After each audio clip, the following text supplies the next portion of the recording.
อีกหนึ่งตำนานที่อยู่ในใจแฟนเพลงจนกลายเป็นตำนานที่บทเพลงที่ฟังเล่นลำเลือกหาแม่หญิงจักรจักรดาวผ่านถ่ายทอดอารมณ์เพลงโดยจีบนักถาพยาแลคนมองน้อยจัง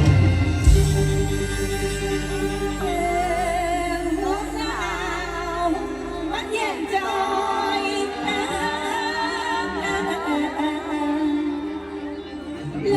มพาเดียนไว้บอยโอ้ใจคอยเป็นเมื่อว่าและนั่งอยู่เถียงลมทางฟังแต่เสียงร้องหอโอ้ยทางน้องแห่งกังวลและมาไปปีนี้น้องคิดไปใส่นี้พ่อคนข้างเดิมนัดกับแฟนไปไกลเลือแสนไปห่วงแฟนในเดิน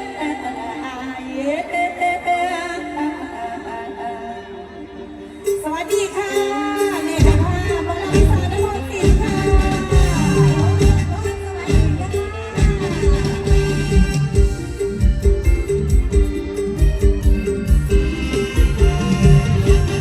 ลมพัดเย็นใจเป็นเดือน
มันสุด